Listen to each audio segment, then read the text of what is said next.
Accelerator at Boston Medical Center. We've just started the recording, so I'm going to do a formal introduction. We're going to get started really quickly, and I'm going to introduce Thea to everyone. And then she'll present her talk, and then we'll have some time for Q&A at the end. So for me personally, I'm just thrilled to have Thea because she's a longtime colleague and friend, and I've had the privilege of working with her on many projects.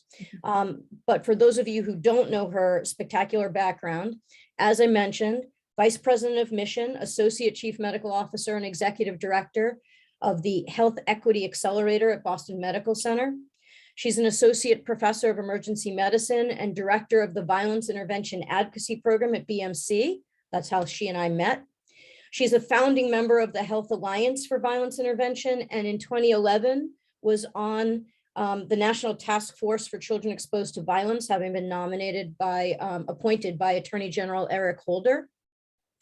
In her role as VP of Mission, which is a relatively new role for her, a couple of years now, I think, she works with caregivers throughout the BMC community. She coordinates and maximizes BMC's relationships, strategic alliances with local, state, and national organizations, community agencies, housing advocates, foundations, and all of the multi-sector industries that partner with BMC to address the full spectrum of patient needs. The goal of the work she's doing is to foster innovative upstream and new models of care that are rooted in racial equity, economic mobility. She's been awarded been recognized with many awards over the years. Some of the most prominent was the Schwartz Center for Compassionate Care, the Boston Chamber of Commerce Pinnacle Award, and in 2020, she received the American College of Emergency Medicine's Lifetime Achievement Award. And the American College of American Physicians actually named the award the Thea James Social Emergency Medicine Award. So first award given in her name, and that will continue. Her passion for public health is both domestic and international. She was supervising medical officer at the Boston Disaster Medical Assistance Team under the Department of Health and Human Services. She was deployed to New York City post 9/11. She was in New Orleans for Hurricane Katrina and in Bam, Iran after the earthquake, as well as Port-au-Prince, Haiti after the earthquake there in 2010. She's a graduate of Georgetown University School of Medicine and trained in emergency medicine at Boston City Hospital, now BMC, where she was chief resident and has continued her career there. Taking up 3 minutes to just introduce you, Thea. I'm not going to hand it over to you and let you take over, but we could not be more thrilled to have you here speaking to us at Northeastern. Thank you so much, Allison. Thank you so very, very much. And I'm just trying to get to the screen share thing. I also want to thank everyone for joining today. It is a nice spring day, and you probably could be anywhere you wanted to right now. But I am definitely thankful and grateful to you for being here. So what I'm going to talk to you about today is sort of broken up into, different sorts of sections. But the message that I want to bring to you begins with an imperative for the message. I'll give a little bit of background on, what leads up to the message. I'll also weave in some intersectionalities, like the pandemic and what BMC's position was before the pandemic and where we are now. And so I don't know how many of you, are from this area, New England or Boston in particular, how much you know about Boston Medical Center, but, Boston Medical Center was built or created for the people. It was created back in the 1800s and was created because, the hospital existing at that time was Massachusetts General Hospital. There wasn't a lot of space for a lot of people. We had a lot of immigrants in the city and things like that. And, there was a guy who had an idea, for a hospital for the people. And although, as you might imagine, demographically over the decades, it's changed. but its mission is the same. And I would say now the mission is somewhat enhanced or tweaked a little bit. I think it's a natural progression, and I'll try to explain that. So I'm saying all that to say that a majority of our patients come from communities that have been disinvested in. And I will explain to you what I mean by that. Because, most of our patients are publicly insured, which means that they either have Medicaid or Medicare. A majority of our patients are patients of color. We have a lot of, and by that, you imagine right away. I mean, imagine no matter what you measure anything. I don't care what you measure housing, measure health, measure education, measure book bags. If you measure by demographics, you already know who's going to come out worse, without knowing anything about the topic. You already know, right? But people just accept that as it's just the way it is. They accept that as the norm. It's like the status quo. So nobody ever interrogates that or challenges that. We just sort of like keep moving. But our patients in particular are, many of them have gaps in things that they need to thrive. So we can't really do our work with any opportunity for the outcome that's intended, because our patients can't prioritize health because they're prioritizing survival. And so all over along the years, we've created a bunch of different creative and innovative programs, many of which have been duplicated or, copied around the country and disseminated, like Children's Health Watch, which is really a big data think tank for pediatrics. We have a grow clinic, for kids who are, underweight when they're born, and we follow them for like years, from like 2 years old to 18 years old.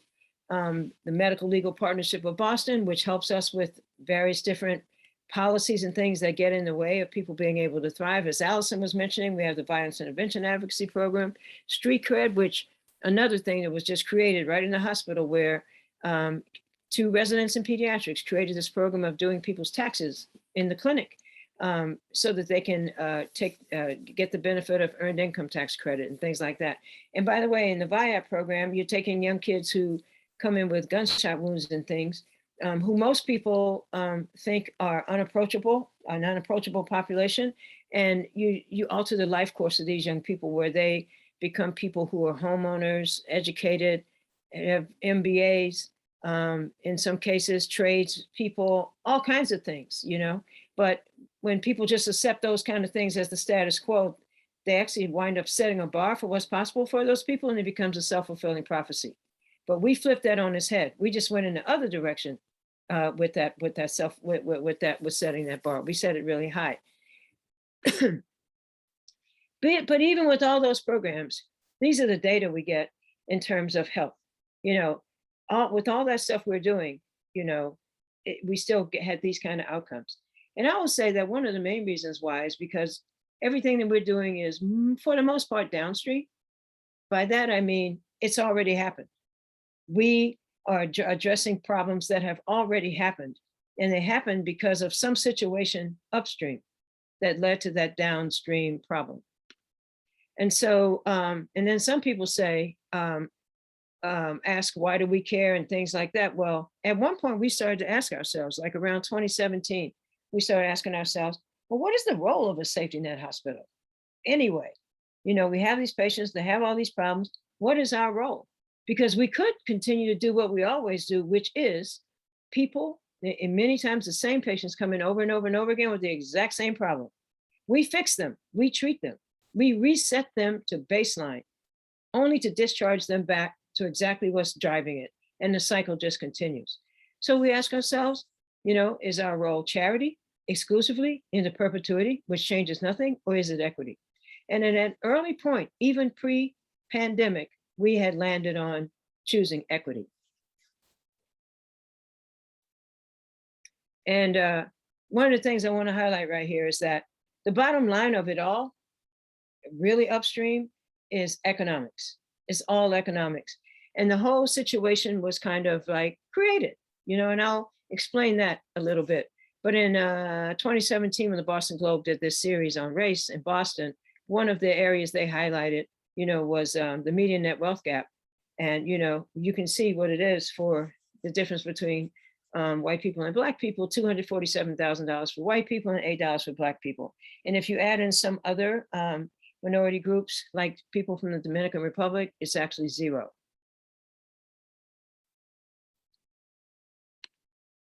And, I missed something there. So I missed two things, actually. So let's just think about something for a minute. You can think about all of the various different neighborhoods around any city in the country, and you know which neighborhoods are considered undesirable or unsafe neighborhoods or bad neighborhoods. And you know everything that you can predict will be in those neighborhoods. The people there will have lower income, they'll have premature death rates, they'll have lower levels of education, they'll have lower life expectancy, and they'll have higher homicide rates coming out of those communities. And you have to wonder, why is that so? How is that so predictable? By the way, this is a map from this piece of work that was done by Dr. Sandro Galea, who is the Dean of Boston University School of Public Health. And he has several slides, but the last slide here, these yellow bars, these are all world-renowned health hospitals in Boston that are located in these same locations, these same neighborhoods. But apparently they're having no impact on what's coming out of there. And my theory on that is that, we're taught to focus on medicine. When you go to medical school, they teach you about disease. They don't teach you about how it's happening, why are there disparities in it? They barely can connect it to a human being, to be honest with you. It's like there's a disease, this is the way you treat it, and that's it. Never even trying to understand why that thing keeps showing up over and over and over again. So this is how it all starts, and kind of started way back, many decades ago. But this is just one thing that has contributed greatly to creating, designing, implanting the seeds that that these communities have grown to be in every city, in every state, almost every state across the country. And so there's this idea of redlining, which, by the way, was created by federal policies. And essentially what it was is that, when right after the Great Depression, the country was in a bad way economically. And our President Roosevelt at the time, was trying to resuscitate America from that disaster, that economic disaster. One of the things he did was to create pathways for people to build wealth. And as you may know, one of the most common pathways to building wealth in America is through home ownership, because of the benefits of home equity. And so he created these opportunities for people to have access to purchasing homes. Except he actually drew lines through various different neighborhoods across the country. And when he was drawing these lines, if you live behind what they're calling red lines, the houses, the property were deemed best, still desirable, definitely declining, or hazardous. And so the worse off the classification of the home was, the less opportunity you had to access that wealth building pathway, because you couldn't get financial services. You couldn't even get a mortgage. And so that, at that point in time, what was created was two distinct socioeconomic populations, and it exists to this day. Because when you create communities like that, that don't have an opportunity to have, to thrive economically, you set a bar for what people are able to achieve and where they're able to go in life and build generational wealth and that type of thing. There are still redlining policies, but they're modern, particularly around housing all across the country. And so that's kind of like one place where it begins, because if you look at that map right there, and believe me, there's a map like that for major cities all across the country. You look at that map right there, and that is the exact same map of the cities that, of the neighborhoods in this city, because that map I just showed you is a map of redlining in Boston. And it is a map of the same cities, the same neighborhoods that did worse during COVID. Our hospital essentially became a COVID hospital during that time. We had so many patients. At one point, we actually had to discharge some of them to other hospitals. And, it hit us like a tsunami, to tell you the truth. People just kept coming. They just kept coming and coming and coming and coming until, we just about tilted. And that's the neighborhood right there. There's the map. That is the same redlining map that I showed you a couple of slides back. This is also where the majority of the patients came from who had COVID during the first round of the pandemic and the subsequent rounds of the pandemic. And so we weekly would collect data. Actually, we collected data every day, but we put this out every week during the first round of the pandemic. And we've continued to do that throughout the rest of them. But it is almost like textbook, if you really look at it. You look at the race and ethnicity compared to the map. You look at the levels of education, okay? Like the majority of the people who had COVID had a high school education, which is exactly what you saw in Dr. Galea's map. The majority of them come from those neighborhoods where those red circles are, and also the comorbidities. They have more comorbidities, but unlike most populations with comorbidities, people in their 70s and 80s and things like that, our patients with comorbidities are like in their 40s. They're in their 40s with like heart disease, kidney disease, diabetes, like all manner of things, that people generally have in later decades.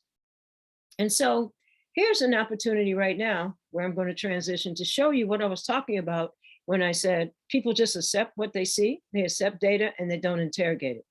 Now, I just showed you the communities that did worse during the pandemic. But when the vaccines came out, the vaccine sites were not deployed there. Now, that's sort of like public health 101, when you're trying to address a problem.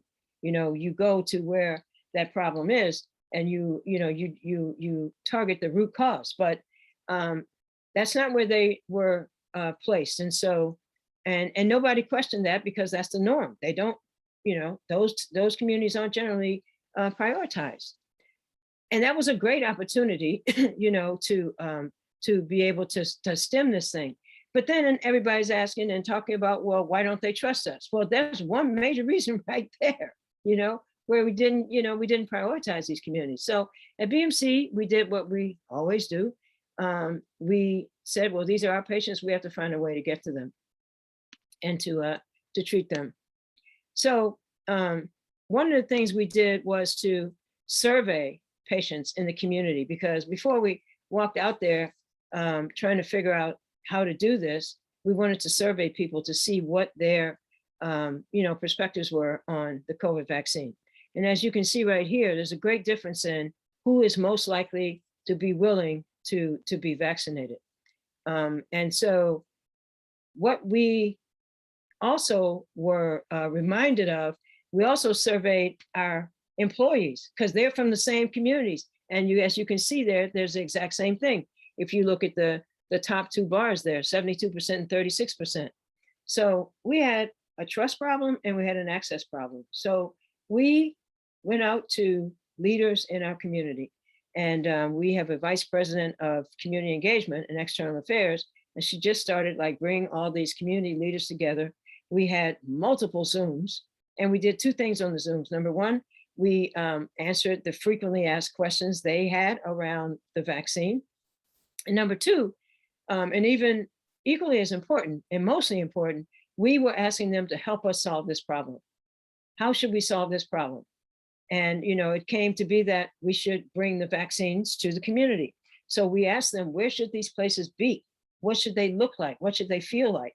And those people in the community actually partnered with our operations people and various different people, facilities people within BMC, and walked through different locations in the community to actually set up these vaccination sites. And we wound up having six community vaccination sites after this. One of them was at Morning Star Church, and this is Bishop Borders here. And there's a picture at the top that just shows, some pictures of that particular site. These are the locations here. we had a 46, 47 page dashboard we looked at every single day, and we would change this thing. We had all the data coming in from all the 6 sites. We looked at so many different things, and we would change things around, operations and things like that, day by day, based upon what the data showed each day. We also did hotspotting. You know, we were able to go to various different neighborhoods, house by house, you know, and find out who was vaccinated, who wasn't, and bringing people to them who they could trust, people from the community who actually worked with us to be able to message people. In some cases, you know, we would show up on somebody's doorstep with a nurse and a vaccine, just in case. We also did a campaign internally where we had all of this. We have a site, and you can actually Google it. It's called Health City. But we had sites that people, you know, our employees could go to every day, because we were appealing to them as much as we were appealing to people outside, because they too, as I showed you, had a lack of trust. We had employees on there talking about why they got vaccinated, just various different types of things. We just pulled out all the stops.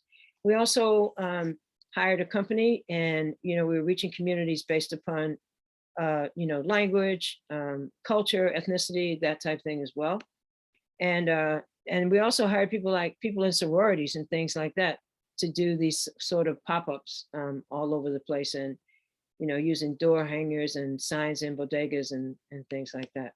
And what that resulted in was an ability, and it basically just shows what you can do with intentionality. It's all about where you set the bar. What do you intend to do? We don't capitulate to things like you can't cure poverty and all this other kind of stuff, because if that's what you think, that's what you'll do. Nothing. So, but we recognize and understand where the barriers are, how they got there, and we just disrupt those things. We just interrogate these things until we get down to the root cause. And there you have our governor and attorney general there, and the previous chief of health and human services for the city of Boston, Marty Martinez. So back to this charity versus equity thing. So I was telling you, I'm transitioning again, that in 2017, we had started to ask that question. This was pre-pandemic. We had already started down a path to sort of work farther upstream than downstream. And as I said, economics is the root of it all. We joined a group, a collaboration of what is now become, it was 4 when we joined it, but 65 healthcare systems from across the country, big ones too, including like Kaiser. And their goal is to build more inclusive, sustainable local economies through hospitals being intentional about how they make everyday decisions in 3 areas: hiring, investment, and procurement. And so we actually created an internal healthcare anchor network. We're actually meeting tomorrow morning. And what we did was put some intentionality around those particular things. So here's some examples of what we did. So in this state, in Massachusetts, there's something called determination of need, which is a law or regulation that requires hospitals that are building onto their facilities to commit 5% of the total capital on the reconstruction or the construction that they're doing on their facilities, commit 5% of that total cost to the community. And it's intended for people to be innovative, but no one had ever asked the state this before. But when we had that obligation in 2017, because we just done campus redesign, we asked if we could commit it to multiple different housing initiatives. My partner in this space, who is tremendous, is Dr. Megan Sandel. And so, we asked the state approved it. And I won't go through all the things we did, because we did about 11 things, but that was the beginning of us starting to sort of transform how we address what's in front of us, how we address equity. And so here's an example. We had $6.5 million to spend. One of the things we did with that $6.5 million was to invest in a private equity fund. This particular equity fund, we chose it because what it does is provide funding to housing developers. But in order to receive funding, whatever they propose to develop has to get scored. So it has to meet certain criteria. Number one, it has to provide access to affordable housing, green walking space, transit, healthy, affordable food, and employment. And the developer who got that particular contract for that fund built something called Bartlett Place. It's 323 units, new mixed income units, but some are to rent, but some are also to own. So there's opportunities to build wealth for people. 60% of the tradespeople on the construction site came from the community. And it was optically evident, you know, on the day of the ribbon cutting. One of the most interesting things that has really, we still are dealing with for the past 16 months, in fact, was they wanted a grocery store in one of the retail spaces in the bottom. We did something unusual, something non-extractive or as least extractive as possible. We gave a loan to that grocery store, but it was a no interest loan. And so, and it was also stretched out for a bunch of years. The people who own the store, the company or the guys, there are two guys, they live in Washington, D.C. They have another store in D.C. But when the pandemic came, they said, we can't travel, it's not safe. So they said, we'll find you a couple of local operators. And when we met these local operators, there are two guys of color who are really, really well-versed in the food industry. One has one has a restaurant, another one helped Commonwealth Kitchen, which is sort of like an incubator for Black and brown businesses in Boston. And so then we started, Megan and I, we started asking these questions and things. And we were like, well, why do they have to be operators? Why can't these guys be the owners? Okay. And which is a whole different ballgame, And by the way, why can't they own the bricks and mortar? So that required a bunch of convincing other investors in the capital stack, to be willing to change the structure of the loan, for example, and so because most loans and things are extractive, like, they take things from people, and so so we've been working on that for 16 months. I think, we're getting there closer and closer and closer, but that will be a huge win because those guys have had a problem before in, having a lease on a food site and, being promised to be able to, redo the lease in 5 years, but in 5 years, the people who own it price them out of the range to be able to afford it. And so they lose everything they've invested in and they have nothing. And so, we're trying to avoid all of that type thing. So, so that's one example of something we did that really changed over time. We also created this innovative stable housing initiative, and basically to address not only policy but emergency things that people have. The Brigham and Children's Hospital invested with us, so we're able to bring other hospitals along, by the way. But on top of this, we've built something else even on top of this. That particular model we built with those monies, with determination of need money, we used as foundation to get a JP Morgan Chase Advancing Cities grant, which was a $5 million grant that we got last year. And that one is a place-based grant. It's, it's Mattapan, Dorchester, Roxbury, and it's sort of like this corridor. And it's built on economic mobility. We have, like before, we were focusing on housing, there was economic mobility built into it, as I was explaining to you, but economic mobility is one of the pillars, main pillars this time. And also, things like land trusts and community revitalization, all various different types of things. But it just shows you, again, with intentionality, what you can do and how you can build and build and build. And other grantors are following us on that. That's the Nubian. And so this thing was called Good Food Markets, but its new name is going to be Nubian Market. And now, last transition. So after the last 2 years, all of us came out of this thing, like we'd all been in some sort of washing machine somewhere. And the thing finally stopped. And, we're all just sort of like reflecting and just thinking about what in the world just happened and what is happening, And at BMC, we got to, thinking differently on things as well, just like everyone else. But we weren't quick to come out the gate with what was going to be for us. Everybody was hanging out their equity banners and things like that. And I was really glad to see that. I was kind of perplexed though, wondering how things, all of the inequity that has been facing us in right constantly forever, nobody recognized it was an inequity.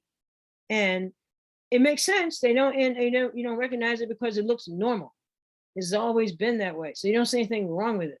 But it was fascinating to see, it was joyful to see people address it, but fascinating to see, how they would choose to do it. But it took us about a year almost. And then finally, and we were working through it the whole year. And then finally, we came up with what we wanted to do. So we had like 80, I would say 80 some odd leaders from the hospital, broken up into about 6 different work groups. And we first, and this is what we decided to do. You've seen what I showed you already on the left-hand side of this slide. But, we sort of recognize that we know what's at the root of many of the data. And it's mostly the things on the right-hand side, Most people don't recognize that when they see patients coming on over and over again with the same problems. They just assume what's going on. Nobody really engages with them to sort of like find out. And so we divided into these groups, and then we decided we would do this. We decided that we would look inside our own house first. Instead of coming out with equity, we decided to come out with inequity. We decided to look at all of our policies, our procedures, our outcomes, and look at these disparities and interrogate them and see what we could find. But we also had to set up principles and things like that in the beginning because we knew it was going to be hard. We knew it could possibly be unpleasant, but the principles stated that we were going to support each other. There will be no blaming, no shaming. This will be a journey as us as a family together to figure this whole thing out. And so, this is what we did. And the other thing I wanted to say is that we covered the entire enterprise. So all the things listed on the right-hand side, we looking in all those places, human resources everywhere, education, every place, clinical operations everywhere. We looked at data to see what we could find. So I can give you an example of one thing we found. These are the 6 work groups, by the way. These are various different things we focused on. And as you can see, economic justice is absolutely there. This is what the accelerator is, but I wanted to get to one more thing. And maybe I can do it without getting to that. But one of the things we did was to look at, we saw this huge disparity in postpartum hemorrhage in women. And postpartum hemorrhage is women who, and you probably know this, so but I'm just saying it, women who have bleeding after delivering a baby. And postpartum hemorrhage is no joke. People can have all kinds of permanent diseases or disease states after that with kidneys and things like that. So we looked at this and we decided we would interrogate it, and we would interrogate it step by step. So we looked at postpartum hemorrhage, and then we said, well, what is correlated with postpartum hemorrhage? We interrogated that a bit, and we saw that, it is associated with preeclampsia, which is women who get hypertension in pregnancy, which is also a very, very serious and can be life-threatening disease. So we said, okay, so what's the connection between preeclampsia and postpartum hemorrhage? Well, the definitive treatment for preeclampsia is delivering the baby. So we interrogated that a bit and said, okay, so what's, the connection between delivering the baby and postpartum hemorrhage? Well, the longer it takes you to make the decision to deliver the baby, the greater the chance for postpartum hemorrhage. And we stepped it back again, and we saw that it was taking providers twice as long to make that decision in Black women. And so who knows, why, but what I can tell you, and this is why we call this the Health Equity Accelerator, is what we decided to do. And we're doing lots of qualitative interviews and things like that with the patients and the providers and everything to continue to answer that question. But what we did was they took the decision-making process out of that situation, and they standardized the process, and the gap closed. Just like that, you know? And so it's fascinating because it gives you an opportunity to actually find out more things, you know, to just interrogate back. But the best thing about it, we like, is that it accelerates this whole process of disparities. You know, you're able to have a more efficient way of attempting to answer the questions, you know, and interrogate them. And there's lots of research and things like that that we have built around this too. So hence all the qualitative interviews that are going on between the, you know, interviewing the patients and the providers and, you know, various different things like that. So that's just like an example. And so that was our first pillar. We're interrogating others as well, like, you know, hypertension, diabetes, and things like that.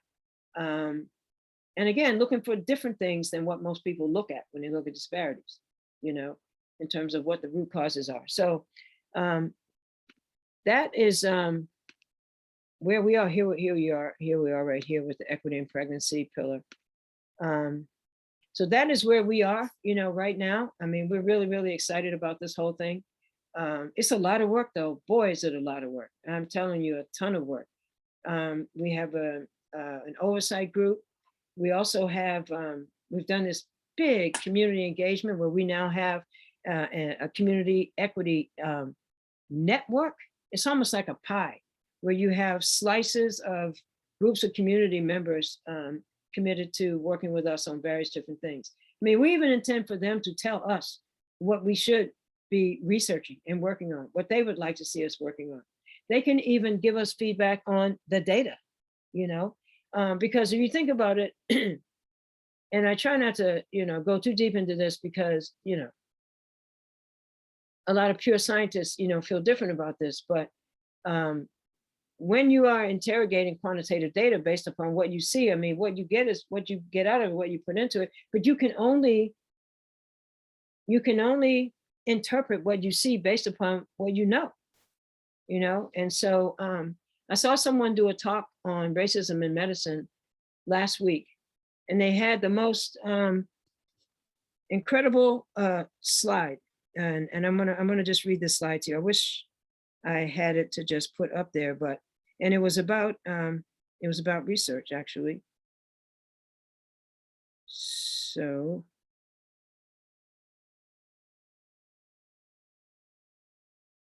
I feel like oh yeah, here it is.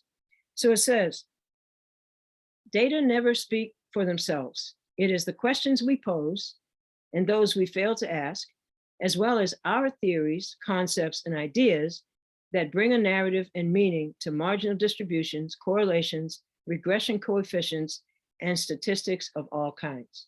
And that's sort of like a quote from Lawrence Bobo from 2004. So there's a lot, you know, that we have to deal with in terms of mindset shifts and things like that. But we are incredibly excited to be on that journey. So that's all I have. I'm happy to have any questions from anyone. Thea, do you want to stop sharing your screen so we can sure. get Casey's Yes, back yes, on? yes. And then, and I think maybe, I don't know, maybe removing the spotlight. I don't know if I can do that. And everybody then can see, if you go to gallery, you can see all the, I don't know if we've got people on or not, if people want to turn on their cameras. But if folks have questions for Thea, we have a good solid, 15, 20 minutes where people can ask questions. I would say perhaps best to use the hand raise function in Zoom if you want to do that. I know that we would, while people are thinking of questions, I'll just note, because I saw Elmer Freeman just pop up on my screen. Me to too. Remind Hi, Elmer. Yeah, I wanted to remind everybody that Thea's talk is part of our Innovators in Health Equity and Racial Justice series. It's a series that's sponsored by the Department of Health Science within Bouvé, and this is co-sponsored by the Center for Community Health Education, Research, and Service, which is headed up by our own Elmer Freeman. So I've done that to kill some time while I'm waiting to hear waiting to hear some questions. And I know there are a bunch of folks that have got questions here. Emily, where are all our grad students who had questions? Any questions that people have?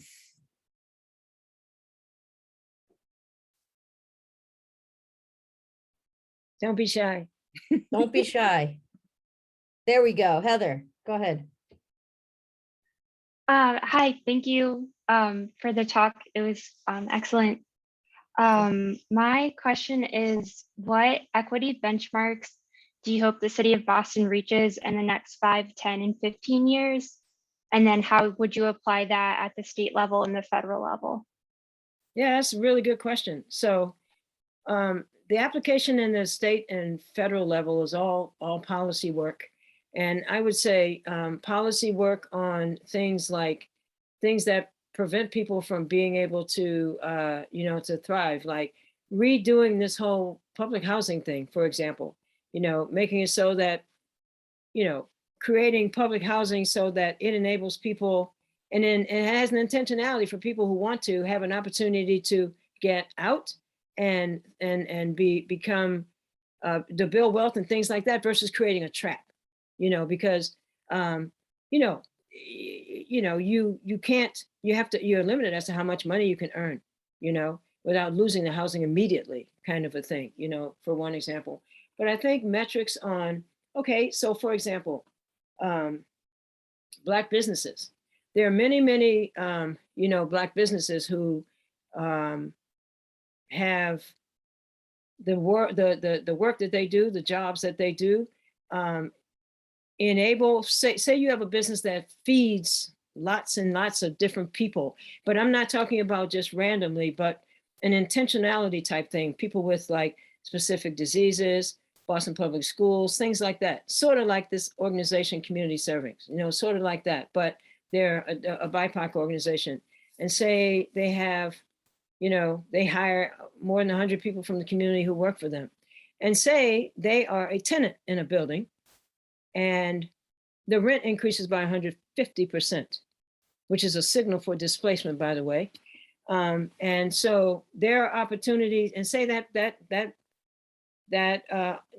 business owner identifies a new site to own, which will enable them to increase capacity for growth, create and capture more types of value and build wealth. And there should be opportunities for people to participate in a capital stack, in a way that's non-extractive, so that person can alter their business course trajectory versus life course trajectory as well, by the way. So, there are a lot of policies and things like that prevent that type of thing from happening. I think there should be ones that encourage people to do that, where people benefit. Also, more policies that enable people to, there's something called the silver tsunami. You see like this silver stuff going on here. These business owners who own these businesses, but they're about to retire or whatever.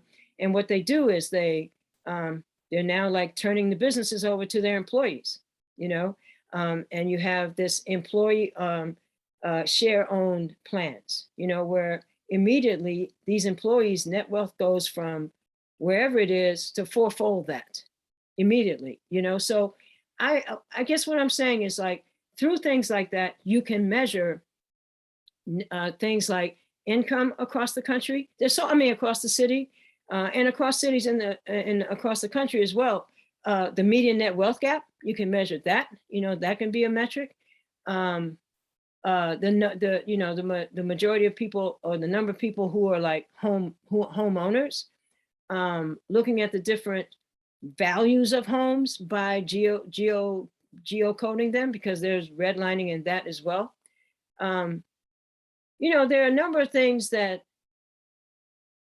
could be done, but they should be looking at, the goal should be to enable something, to a person or a business, to alter its trajectory and towards economic justice. It should be focused on, people being able to have economic mobility, thriving communities in that way, the way we do it normally for the rest of the country. you know? And so versus just throwing people a bone. I mean, you know, like there's nothing in the world wrong with, we do need to, you know, we do need things like SNAP and things like that, but that is not an end solution.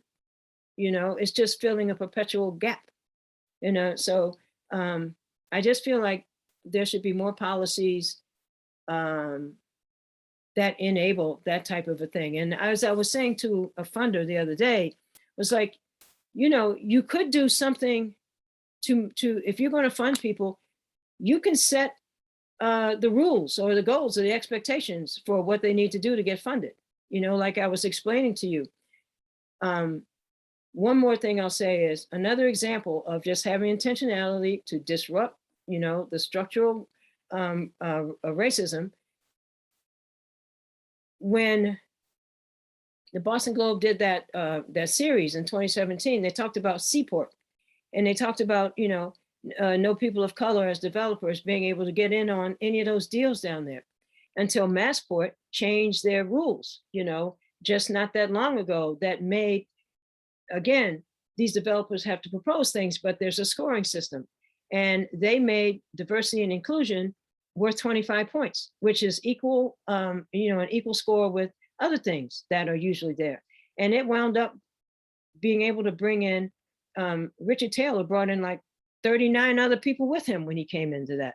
And that's not a one-off, because there's now ripple effects of that. You know, now these people are exposed to other developers and other people, and it's just growing, and the deals are, you know, manifesting for them. So it's just like just shifting the paradigm, changing your mindset, having intentionality to do something different, you know, and something that will change what we see. So, you know, the data that we see all the time, because all this stuff's connected to health, because people can't prioritize health.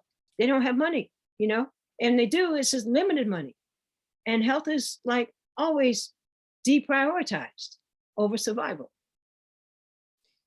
I think, thank you, Heather, for your question. And Thea, you're, you know, I think with all the folks listening, they're waiting for you to mention health equity benchmarks. And really, as we've talked about, as you've worked on, as many of the professors who are in attendance talk about all the time, the health outcomes are really driven by what you've been talking about.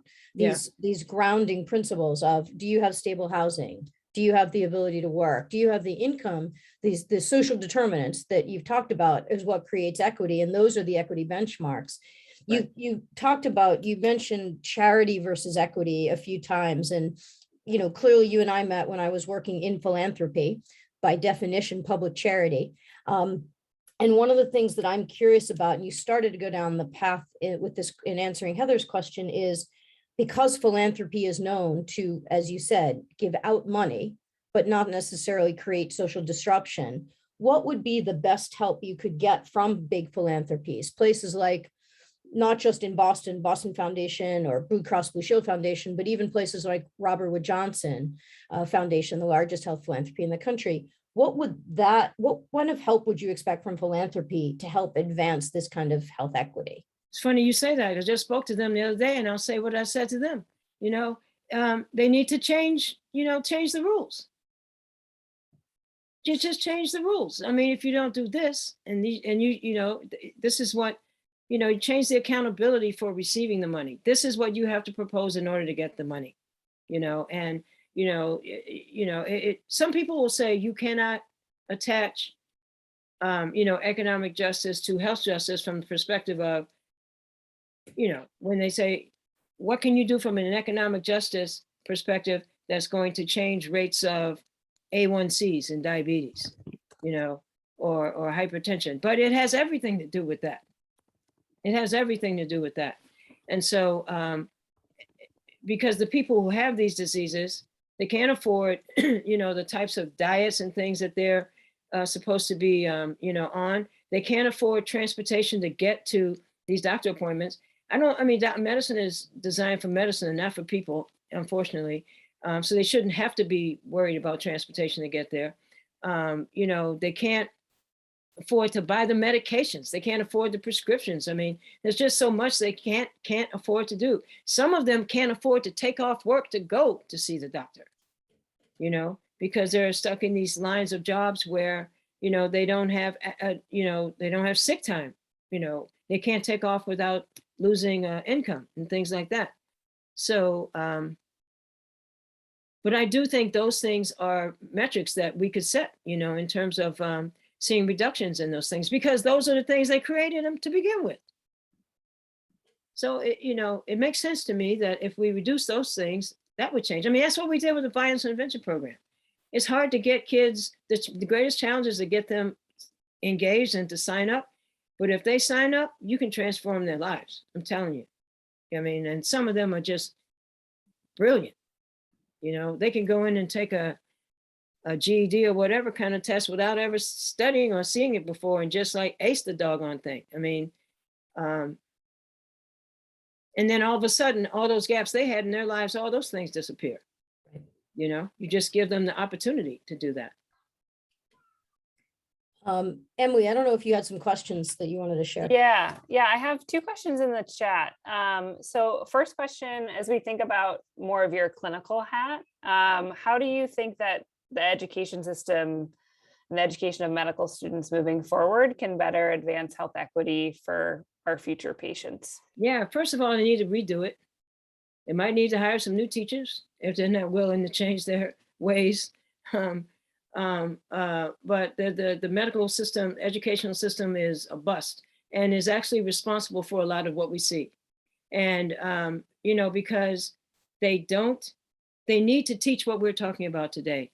They need to teach about redlining. They need to teach about the determinants of health. They need to teach about why the life expectancy between Back Bay and Boston Medical Center is more than 30 years. They need to teach about these types of things. And they need to teach about racism in medicine explicitly. They need to teach these things, because medicine, unlike anything else I've ever seen, people definitely grab onto and learn what they see. We got this thing we say in medicine: watch one, do one, teach one.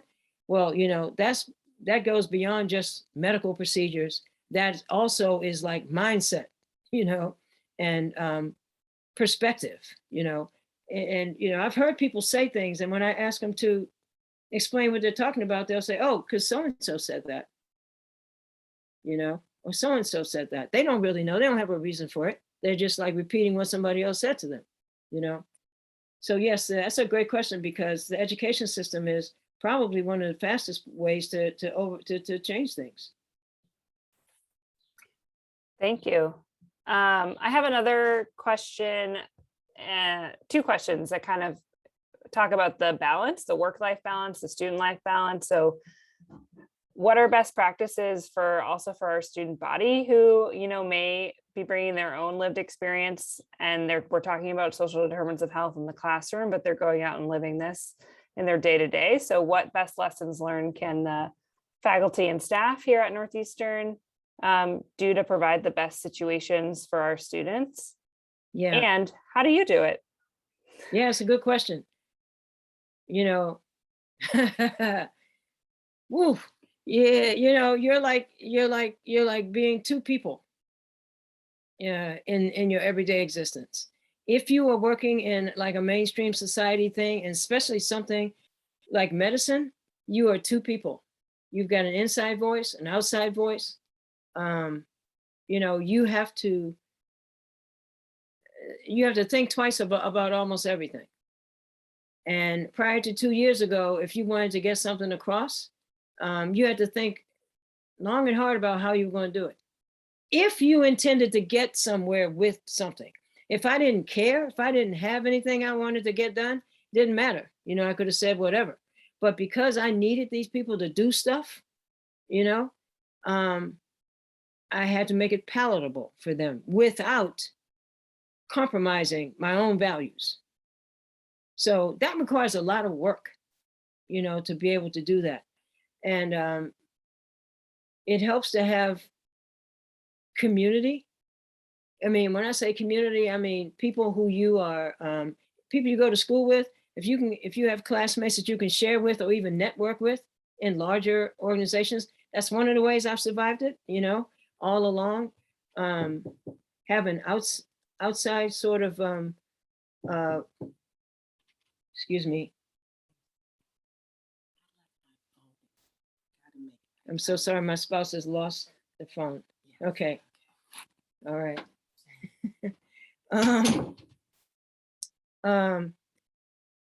Yeah, I mean, and it can work on your mental health and stuff too, you know.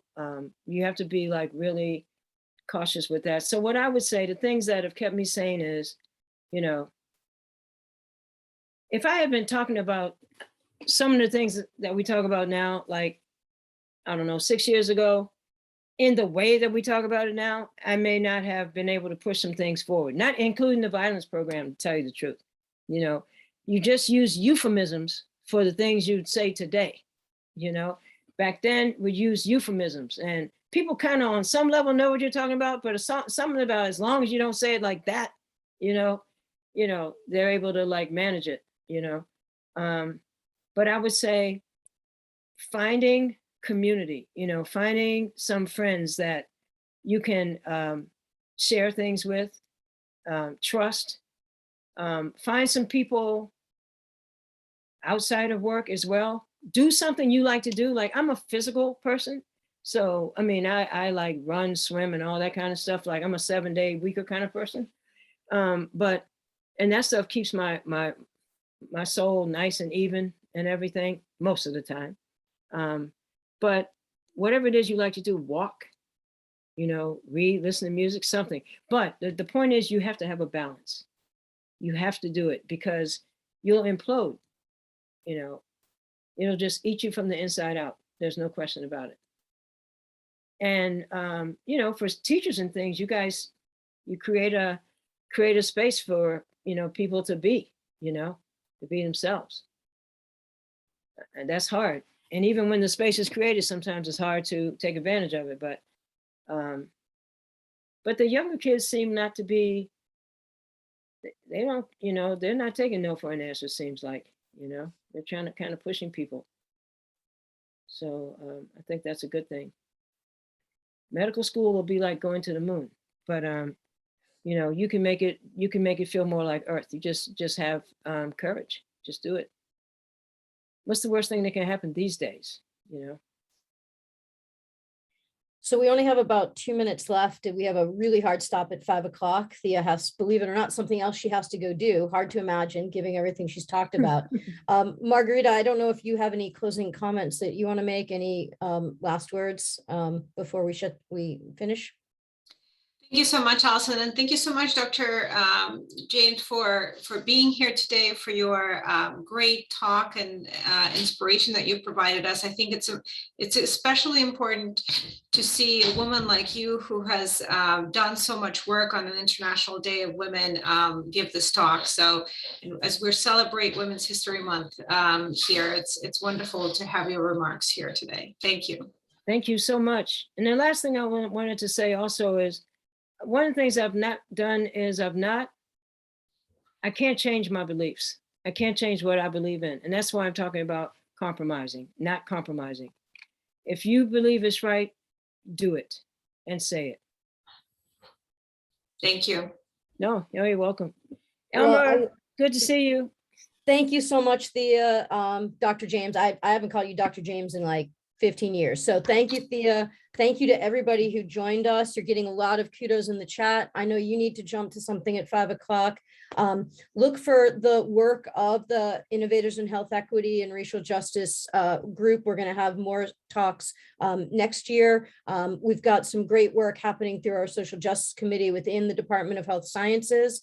And please to reach out to myself, to Margarita, to Elizabeth Glowacki, you see on the screen, if you guys have questions or interested in getting involved in anything related to social justice with Department of Health Sciences. And with that, we'll be done. And thank you all. Thank you. Bye, Thea. Thank Bye, you. Elmer. Love you. You too.